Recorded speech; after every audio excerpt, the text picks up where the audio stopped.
1200 morts, des civils, des militaires, sans compter les dizaines d'otages retenus par le Hamas.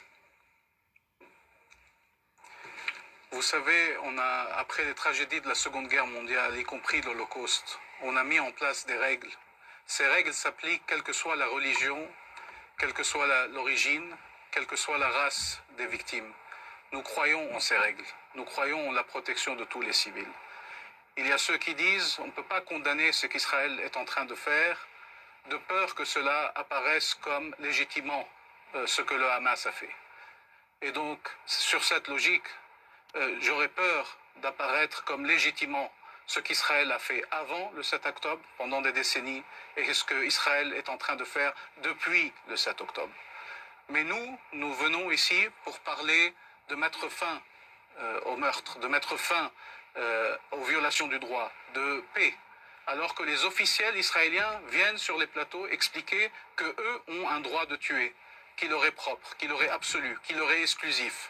Ils viennent pour expliquer que c'est normal de parler des Palestiniens comme des animaux, qu'ils veulent affamer Gaza, qu'ils ont coupé l'électricité, l'eau, l'essence sur la bande de Gaza, que maintenant les hôpitaux sont dans l'état qu'ils sont, qu'eux peuvent bombarder des camps de réfugiés, des hôpitaux, des écoles, sans devoir donner des comptes. Et tous ceux qui ont contribué à ce sens israélien, que leur vie valent plus que les vies des Palestiniens, dont les vies ne comptent pas du tout, que eux ont le droit d'imposer 17 ans de blocus sur la bande de Gaza, que eux ont le droit de bombarder Gaza, pas une fois, pas deux fois, 7 fois et 8 fois, qu'ils ont le droit de tuer des milliers de Palestiniens, des enfants, des familles entières, par vingtaines, qui sont en train d'être massacrés.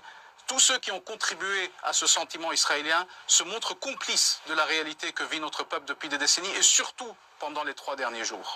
Est-ce que le Hamas, monsieur, a perpétré des attaques terroristes? Vous n'avez pas entendu ma première réponse? J'ai tout à fait entendu. D'une seconde. Je vous demande. Alors non, apparemment vous n'avez pas entendu. Quand nous on est en train de dire, excusez-moi, pourquoi ce ton? Pourquoi ce ton? Pourquoi ce ton? Parce que vous m'amenez, alors qu'il y a 1100 Palestiniens tués, dont 250 enfants, et que vous amenez les interlocuteurs israéliens pour qu'eux vous expliquent pourquoi ils les ont tués. Vous avez la parole, monsieur. Je ne viens pas ici expliquer pourquoi on tue des gens. Mais je suis en train de l'apprendre. Je vous dis, moi je ne suis pas ici pour expliquer pourquoi on tue des gens. Moi je suis ici pour savoir comment on sauve des gens. Si on explique qu'Israël, parce qu'il y a eu des Israéliens morts, il faut comprendre leurs sentiments, il faut comprendre qu'ils ont le droit de tuer. Si cette logique est suivie, alors vous aurez des gens pour vous expliquer pourquoi des Palestiniens tuent. Si certains parlent du droit d'Israël à se défendre, d'autres vous parleront du droit des Palestiniens de résister. Si certains vous disent le Hamas et le Israël, on ne peut pas les mettre dos à dos. Certains vous diront qu'on ne peut pas mettre la puissance occupante et le peuple sous occupation dos à dos. Nous sommes en train d'essayer de sortir de cette logique. Alors, les Israéliens, non seulement ils ne condamnent pas, ils sont responsables de ces actes. Est-ce que la France va contribuer à les arrêter, à les juger, les responsables israéliens, Netanyahou lui-même, le ministre israélien? Alors, ce n'est pas à moi de me mettre dans le siège d'accusation. Nous qui avons appelé pendant des décennies à une solution pacifique qui mette fin à l'occupation et qui permette aux deux peuples de vivre côte à côte, que la Palestine et Israël sont deux États qui vivent côte à côte en paix et en sécurité. Donc nous n'allons pas accepter de nous mettre dans cette posture. Si Israël a un peuple, nous, responsables palestiniens, nous avons aussi un peuple. Est-ce que vous portez une responsabilité, vous le Fatah? Est-ce que vous portez une responsabilité, vous le Fatah, en ayant reporté l'élection nationale en Palestine qui devait se tenir en 2021? Mahmoud Abbas l'a reporté, il n'y a pas eu d'élection depuis 2006. Ça fait 10 ans qu'il n'y a pas eu de négociation non plus avec les Israéliens. Est-ce que le Fatah aujourd'hui est discrédité? Est-ce qu'il est hors jeu? Généralement, je ne suis pas ici pour représenter le Fatah, je représente ici la Palestine, mais on dit le ridicule ne tue pas, mais dans le cadre de cette question, le ridicule tue. Parce que vous essayez de changer le sujet, parce que vous n'êtes pas confortable. Excusez-moi, on va arrêter tout de suite, parce que vous ne pouvez pas dire le ridicule tue à l'antenne. Ce n'est pas possible, excusez-moi, Majed Bamia. Bien sûr, vous parlez des élections alors qu'il y a des massacres sur le terrain. Je parle de l'affaiblissement de l'autorité palestinienne qui aujourd'hui... C'est pas de parler des bombardements. Vous voulez pas du contexte de l'occupation, mais vous voulez du contexte des élections palestiniennes? Vous êtes sérieux? Je vous parle. Je suis quelqu'un de responsable et je vous parle en responsabilité. Si vous interrompez de cette manière vos interlocuteurs israéliens, ou le racisme va jusqu'à interrompre un responsable palestinien qui vous répond avec la fierté de son peuple, avec la souffrance de son peuple. Si vos sentiments sont affectés, pensez aux miens quand vous parlez de choses qui n'ont rien à voir, parce que vous ne voulez pas parler d'Israël qui est en train de bombarder des populations civiles qui n'ont rien à voir. Des populations civiles qui sont tuées. Monsieur, excusez-moi, je vous parle. Venez me parler des élections palestiniennes le lendemain des massacres.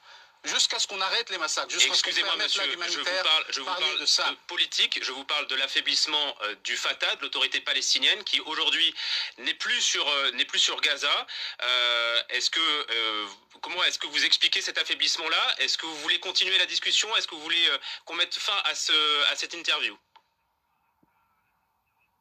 Mon rôle, c'est de continuer à parler en espérant que la parole sauve des vies. Alors, comment est-ce qu'on sort aujourd'hui de cet engrenage? Les bombes israéliennes qui sont en train de tuer les Palestiniens ne distinguent pas si la personne est membre du Hamas, du Fatah, si elle n'est affiliée à aucune. Les enfants de quelques mois ne sont affiliés à personne qui sont en train d'être tués. Comment on sort? D'abord, on met fin au massacre. On dit que tous les civils doivent être protégés. On dit que le droit international doit être appliqué, que ceux qui le violent doivent être tenus pour responsables. On œuvre pour mettre fin à l'occupation et pour la coexistence de deux États. Pour que les Palestiniens ne peuvent pas vivre éternellement sous occupation. On a le droit de vivre en liberté. Et tous les peuples ont le droit de vivre en sécurité. Vraiment, je vous dis, c'est les bases de notre système international. C'est juste que nous, on n'accepte pas de mettre une astérix et de dire ce système s'applique à tout le monde, sauf quand il s'agit d'Israël et de la Palestine. Les règles changent. Israël a un droit à la défense absolue. Israël, c'est notre allié, soutien inconditionnel. Ceux qui disent d'Israël aujourd'hui, avec ce gouvernement d'extrême droite, avec la puissance occupante, que c'est un allié, devraient avoir honte de dire que c'est un allié. C'est un allié qui fait honte, celui qui colonise, qui impose un blocus sur 2 millions de personnes, qui commet des crimes. Ils ne devraient pas être tellement fiers de cela. Ils devraient les obliger à changer les politiques qui nous ont menés jusqu'ici. Nous essayons de trouver une voie pacifique pour le bien de tous. Nous disons le droit international s'applique à nous et s'applique pour nous. On ne peut pas dire nous on a tous les droits et les autres ont toutes les obligations. Ça ne fonctionne pas de cette manière. Je vous dis, tenez-nous selon la même échelle. C'est les règles qui s'appliquent à tous, à nous et à eux. Alors, ce qu'on a vu ces derniers jours, c'est de dédouaner Israël de ses responsabilités, ce qui a permis, encore une fois, à des ministres de dire aux télé, on va commettre des crimes de guerre. Oui, nous allons le faire, et de le faire ensuite. Donc maintenant, il est temps de faire son examen de conscience, de ne pas être avec des doubles standards, de ne pas être raciste, de reconnaître l'humanité des Palestiniens, de reconnaître les droits des Palestiniens et d'œuvrer pour la paix en commençant par sauver des vies. Toutes les vies méritent d'être sauvées. Eh ouais. Quand l'intelligence surpasse la médiocrité, franchement, c'est fantastique.